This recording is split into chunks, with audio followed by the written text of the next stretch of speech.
دے کہ معاملہ کیا ہے۔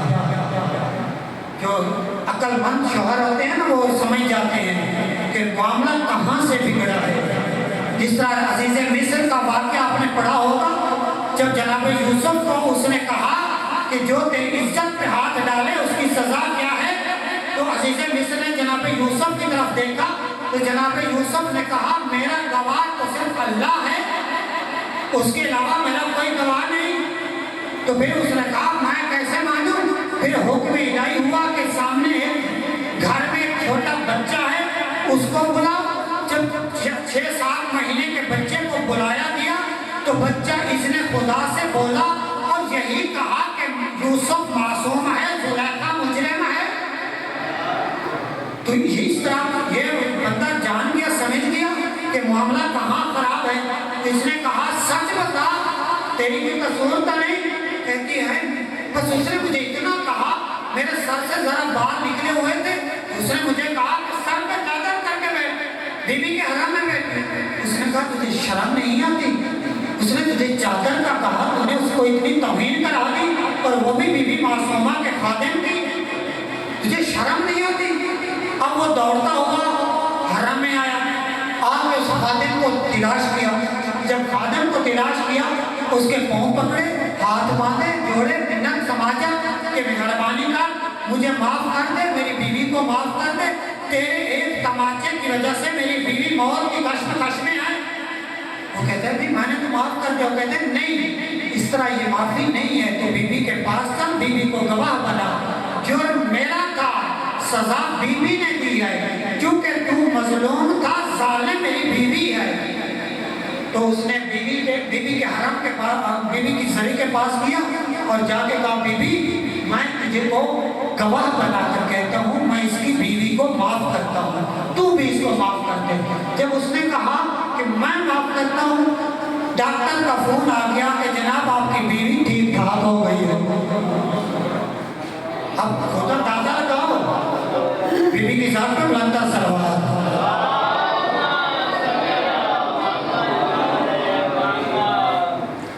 اب خدا اندازہ لگاؤ کہ پردے کی اہمیت کیا ہے۔ جب بیوی معصومہ بھی پکڑنے پہ آ جائے تو کہ اپنے ظاہر کو بھی نہیں چھوڑتی، تو پھر ہم جیسے طالب علموں کو کیسے چھوڑیں گی؟ اس لیے میں سارے دوستوں کو ادب سے کہوں گا کہ یاد رکھو کہ پردہ ہم سب پر واجب ہے، ٹھیک ہے؟ بی بی سیدہ زہرا سلام اللہ علیہ فرماتی ہیں کہ اگر مرد کی غیرت کو دیکھنا ہے تو اس کے پردے داروں کا پردہ دیکھ لو کہ وہ مرد کتنا غیرت مند ہے۔ کسی مرد کی عورت کے پردے سے اس مرد کی غیرت کا پتہ چلتا ہے۔ اور رسول پاک مسجد نبوی میں بیٹھے تھے، کیونکہ ذہن میں تو کچھ اور تھا، موضوع بدل گیا ماحول کو دیکھ کے۔ رسول پاک ممبر مسجد مدینہ میں بیٹھے ہوئے تھے، سوال کر دیا میرے صحابہ مجھے یہ بتاؤ کہ عورت کی سب سے زینت کیا ہے؟ وہ جو ہے نہیں، اگرچہ میری باتیں کڑوی ضرور ہیں لیکن شہد کی طرح ان کا اثر ضرور ہوگا۔ بلندر سوال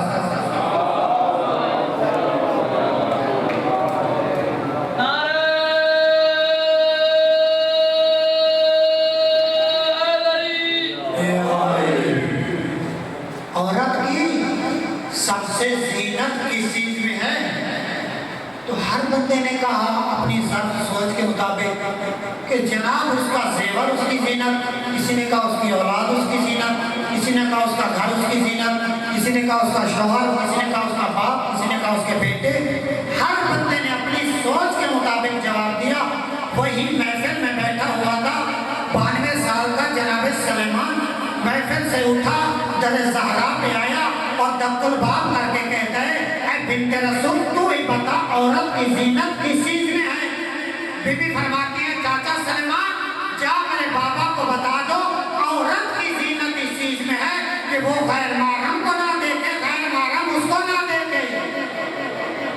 یہ عورت کی زینت، عورت کی زینت اس چیز میں ہے۔ آج سوشل میڈیا کا دور ہے، خدا را مجھے اس دن ایک دوست بتا رہا تھا کہ ہماری خواتین کی ویڈیوز لوگ بناتے ہیں، جلوس ہوتے ہیں، مثلا جیسے الپائن کا جلوس تھا، کوشش کیا کرو کہ اپنے پردے داروں کو اپنے گرد اپنے طواف کے اندر رکھا کرو، کیونکہ عورت کا معنی چھپی ہوئی چیز ہے، عورت چھپی ہوئی ہو تو سونا لگتی ہے، جب وہ باہر آ جائے تو وہ سونا نہیں، وہ ایک خلاصت لگتی ہے۔ انوار الصالحین کتاب کا نام ہے، اس میں ایک حدیث ہے کہ رسول پاک فرماتے ہیں، جناب رسول پاک کی ایک صحابیہ ہے جس کا نام حولہ ہے، وہ آئی اور کہتی یا رسول اللہ میرا شوہر مجھ سے بد اخلاقی کرتا ہے، میرا کیا فرض ہے؟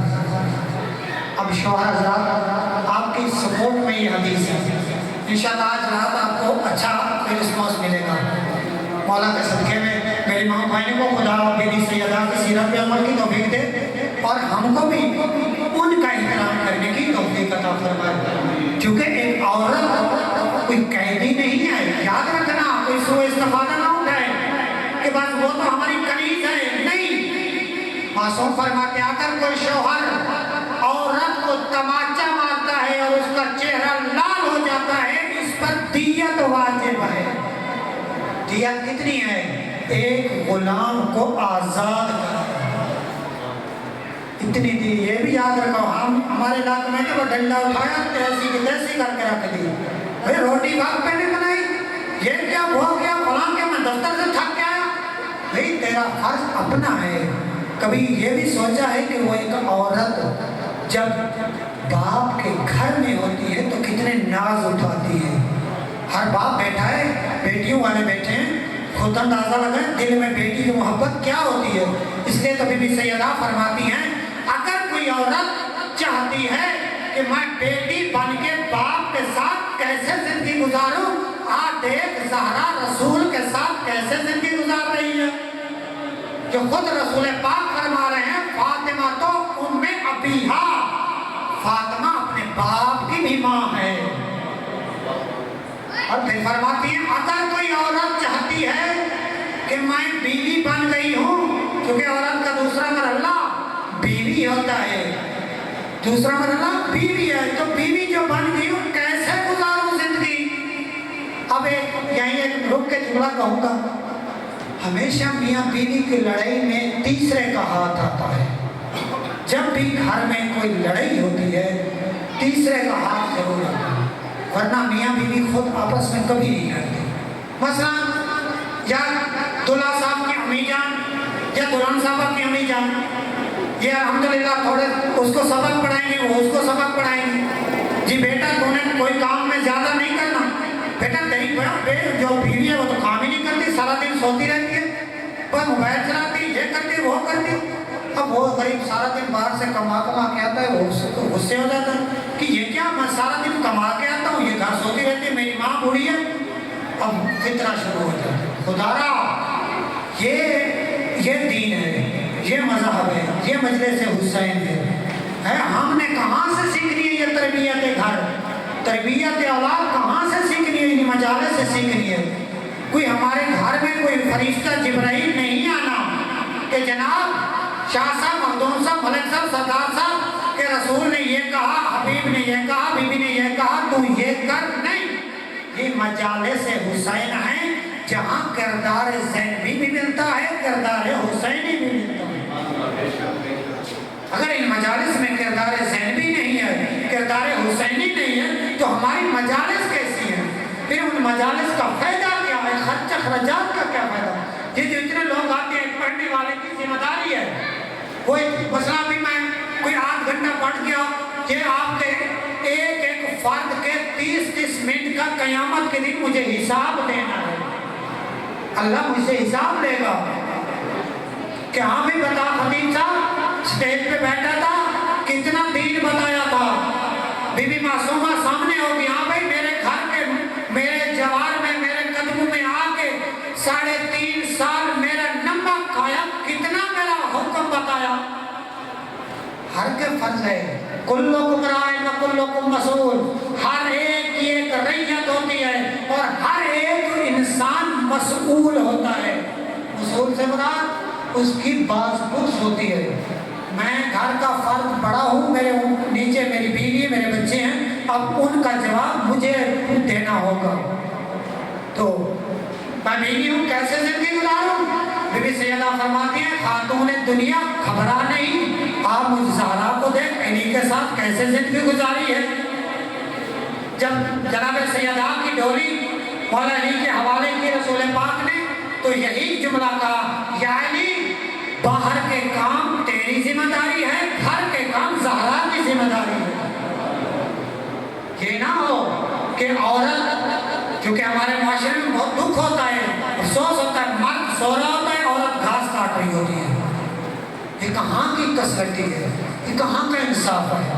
گھر کا کھانا بھی وہی بنائے، صفائی بھی وہی کرے، اور گھاس کی، چارے کی، مویشیوں کی بھی وہی کرے، مرد کیا کرے گا؟ یہ مرد کی ذمہ داری ہے۔ اور عورت، جو عورت ہوتی ہے، بیوی ہوتی ہے، وہ مرد کی قیدی ہوتی ہے، جو بچے ہوتے ہیں وہ اس مرد کے قیدی ہوتے ہیں۔ اور قیدیوں کے ساتھ مولا علی نے امام حسن کو وصیت فرمائی تھی، حسن بیٹا یاد رکھنا، قیدیوں کے حوالے سے اللہ کی بارگاہ میں ڈرتے رہنا، قیامت کے دن ایسا نہ ہو کہ قیدی تجھ حسن مجتبیٰ کا دامن پکڑ لے۔ قیدیوں کے ساتھ سلوک کیسا ہونا چاہیے؟ اچھا سلوک ہونا چاہیے۔ پھر تیسرا مرحلہ، ماں بن جاتی ہے۔ عورت پوچھتی ہے کہ میں ماں بن گئی ہوں، میں کیسے زندگی گزاروں؟ بی بی فرماتی ہے آپ مجھ کو دیکھ، میں نے حسن حسین کو کیسا پروان چڑھایا، میں نے زینب و کلثوم کو کیسے پروان چڑھایا۔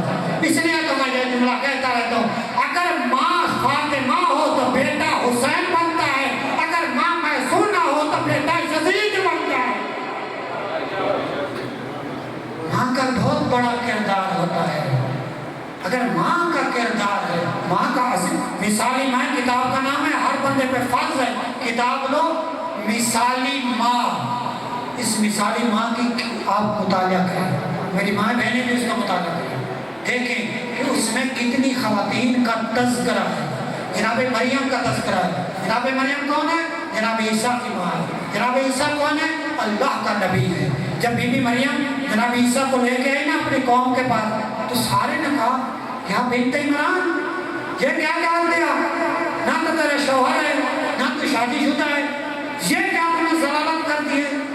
تو جناب مریم کو حکم الہی ہوا، فاشارت الیہ، اے مریم اپنے بیٹے کی طرف اشارہ کر دے۔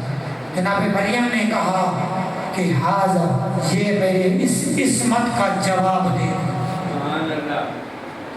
آج ایک اعتراض ہوتا ہے ہم شیعوں کے، کبھی تک گھبراہ تو نہیں گئی؟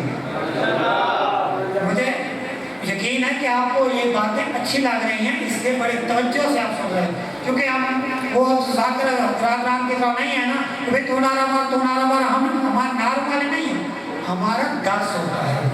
درس کو سننا ایک طالب علم کی ذمہ داری ہوتی ہے، کیونکہ اہل بیت کا جو فرمان ہوتا ہے وہ درس ہوتا ہے۔ اور مولا علی فرماتے ہیں جو میرا محب ہوتا ہے وہ کبھی جاہل نہیں ہوتا، اس لیے جو علی والا ہوتا ہے وہ درس کو بڑی محبت سے سنتا ہے۔ کیوں؟ مولا علی فرماتے تھے حزینۃ الجبار فینا لنا علم ولمال عداؤن، علی اللہ کی تقسیم پہ راضی ہے کہ اللہ نے علی کو علم دیا، علی کے دشمن کو اللہ نے مال دیا۔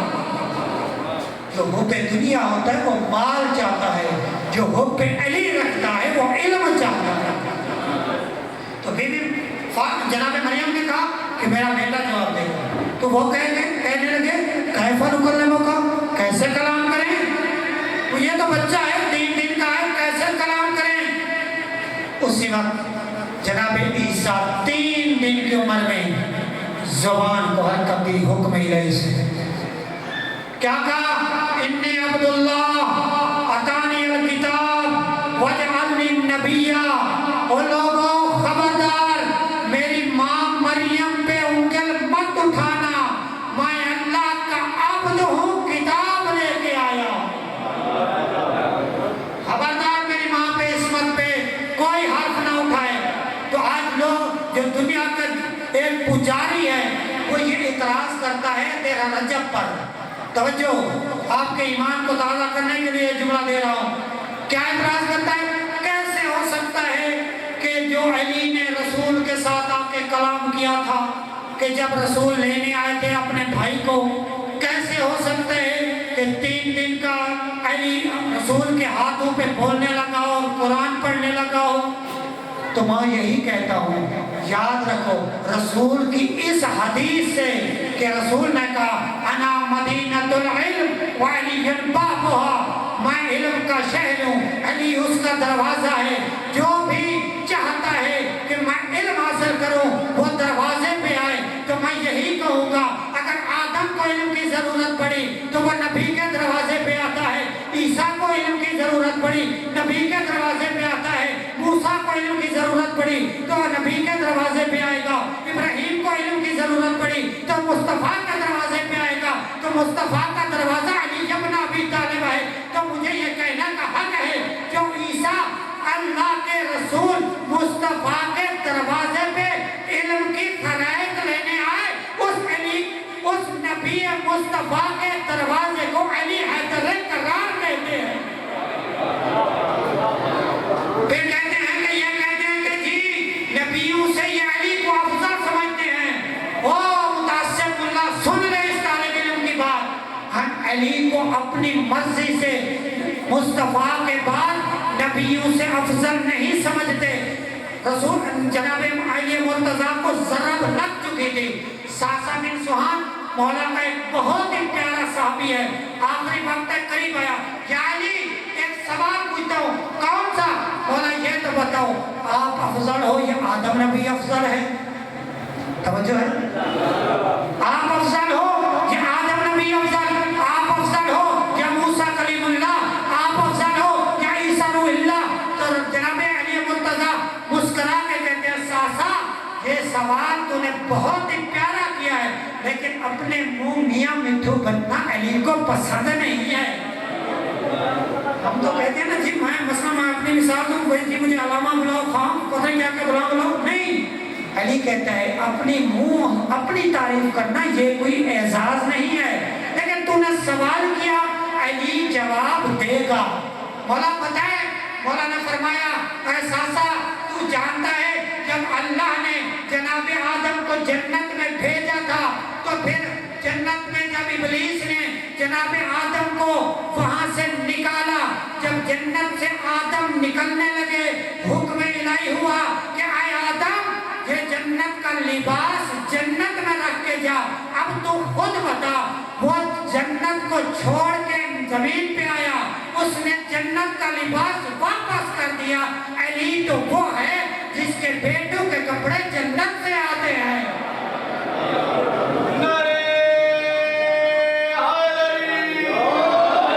اب تو خود بتا علی افضل ہے یا آدم افضل ہے؟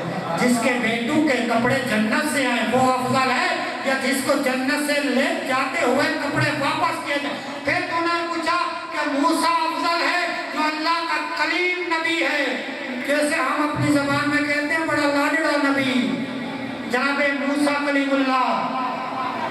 آپ نے سوال کیا کہ موسیٰ افضل ہے یا علی افضل ہے؟ سن، جب موسیٰ نے فرعون کے قبیلے کے ایک بندے کو قتل کیا تھا، جب جناب موسیٰ نکل رہے تھے شہر سے، دیکھا باہر 2 بندے لڑ رہے تھے، تو جب دیکھا کہ ایک موسیٰ کے چاہنے والا ایک فرعون کے چاہنے والا، تو موسیٰ کے چاہنے والے نے کہا یا نبی اللہ ادعونی ادرکنی میری مدد کر۔ جناب موسیٰ نے دیکھا کہ یہ میرا کلمہ گو ہے اور فرعونی اس پہ زیادہ ہے، طاقتور ہے، تو جناب موسیٰ نے اس کو ایک مکہ مارا، فرعونی وہیں فنار ہوا۔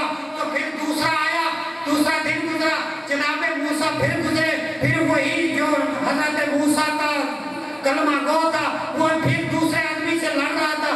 اب وہی کلمہ گو جو تھا اس نے دیکھا آج اگر میں کہتا ہوں نا موسیٰ میری مدد کر، پھر یہ آج اگر اس نے پھر مکہ میں مجھے مار دیا، کل فرعونی کو مارا، آج تو یقیناً مجھے مارے گا۔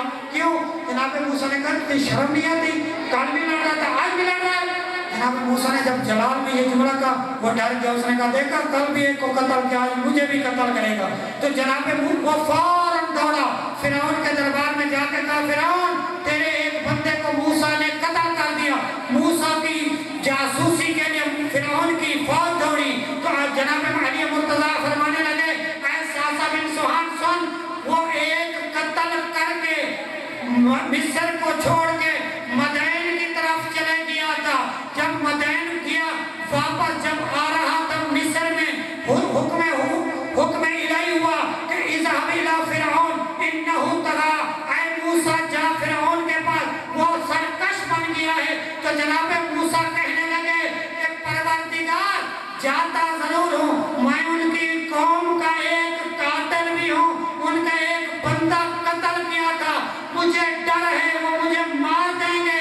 تو ساسا سن، وہ ایک بندے کو قتل کرنے کے بعد اتنا ڈرا ہوا تھا. تجھے یاد ہے جب سورت توبہ نازل ہوئی تھی تو رسول خدا کو حکم ہوا اے میرا حبیب یا تو خود تو جا یا اس کو بھیج جو تجھ جیسا ہو. تو کسی کو پہلے بھیجا، اس کو بلایا، پھر بھیجا، اس کو بلایا، تیسرے کو بھیجا، اس کو بلایا. حکم الہی ہوا حبیب میں نے کہا یا خود جا یا اس کو بھیج جو تجھ سے ہو. تو ایسا سا وہی سورت توبہ کی آیات علی حیدر قرار لے کر مکہ مکرمہ میں جب داخل ہوا، خانہ کعبہ کی ٹیک لگا کر علی جب برات من اللہ کہنے لگا، مکہ کا کوئی گھر ایسا نہیں تھا جس کا قاتل علی نہ ہو. اب تو خود بتا، موسیٰ ایک قتل کرنے کے بعد ڈر گیا تھا، علی تو وہ ہے جو ہر گھر کا قاتل ہے، سورت برات بھی پڑھ رہا ہے.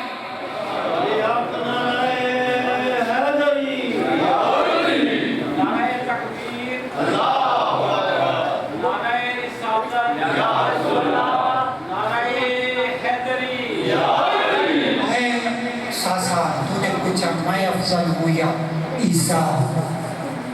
وقت بہت تیزی سے گزر گیا، پتہ نہیں چلا.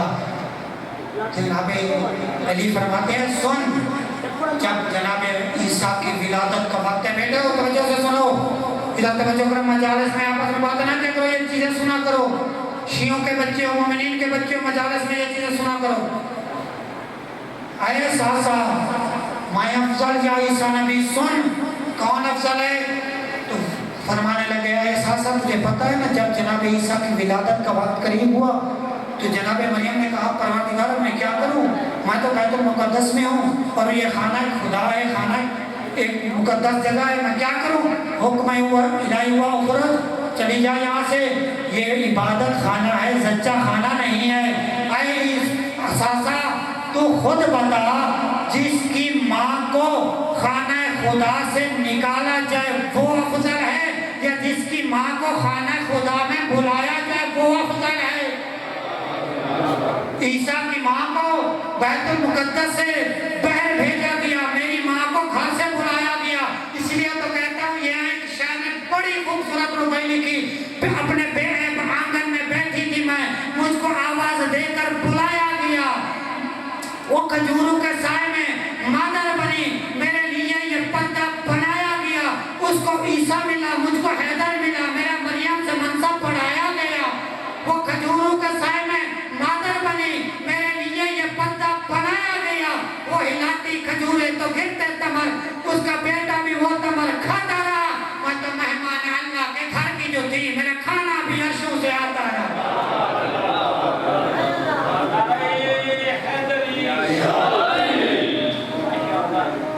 وہی کتنی عزت کا مالک. بس فقط دو جملے کیونکہ اذان کا وقت بالکل قریب ہو چکا ہے. کتنی عزت کا مالک تھا وہ علی، جس علی کے بارے میں اللہ کا قرآن کہتا ہے اما یتساءلون، اے میرا حبیب لوگ تجھ سے سوال کرتے ہیں عظیم خبر کے بارے میں. وہ خبر کیا ہے؟ وہ علی کی امامت و ولایت و رسالت کا بارے ہے. وہی علی ہے، کوفے کی مسجد ہے.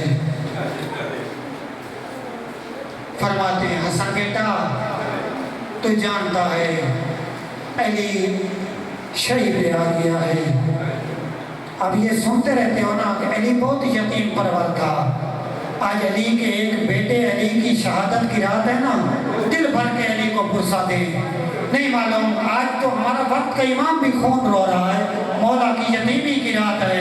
دعا مانگتا ہوں خدایا سارے ابو کا سایہ ان کے سروں پہ قائم رہا.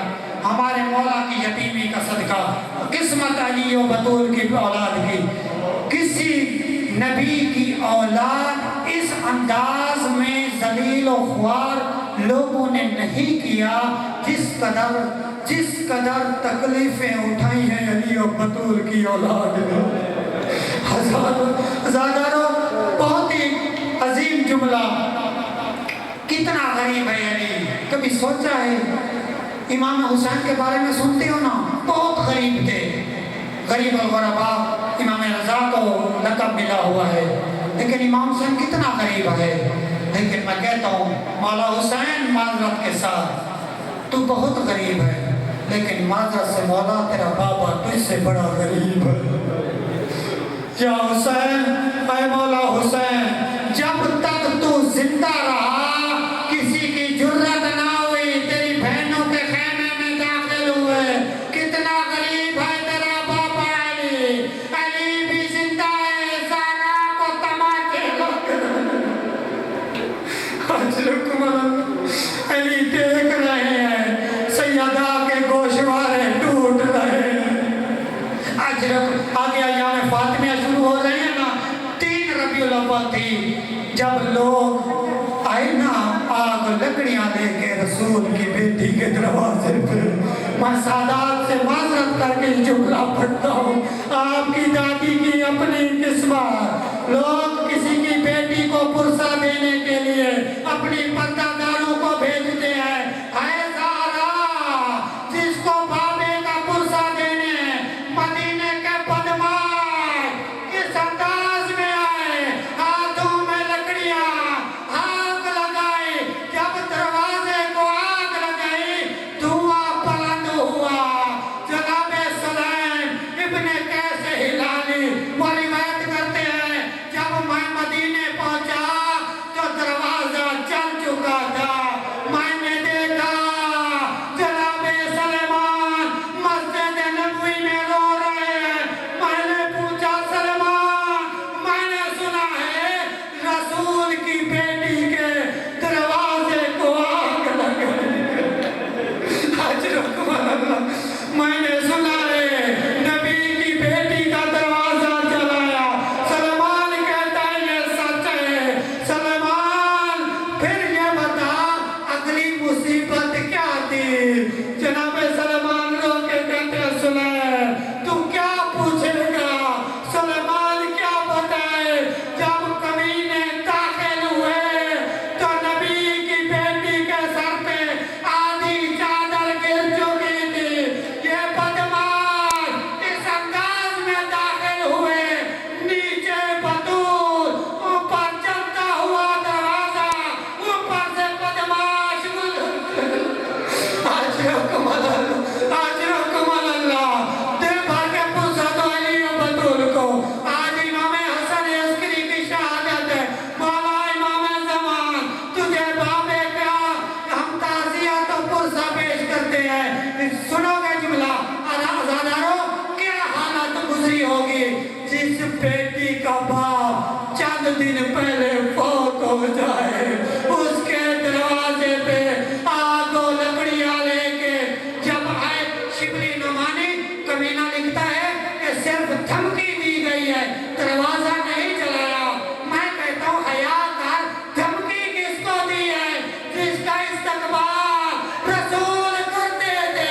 جب بھی سیدہ آتی رسول کھڑے ہوتے, کبلا یدیہا, اپنی بیٹی کی پیشانی چومتے, ہاتھوں پہ بوسے دیتے, اپنی مجلس اپنی جگہ پہ بٹھاتے, رو کے کہتے تھے ایوہ الناس اعرفی, اس کو پہچانو, ہذہ فاطمہ, یہ میری بیٹی فاطمہ.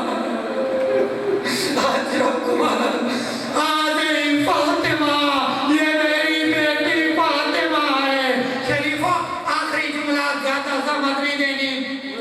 جب آخری وقت ہوا نا, بی بی کہتی ہیں یا علی میں جا رہی ہوں بابے کے پاس, میری وصیتیں سن لو. زہرا کون سی وصیتیں؟ یا علی غسلنی فی اللیل, کفنی فی اللیل,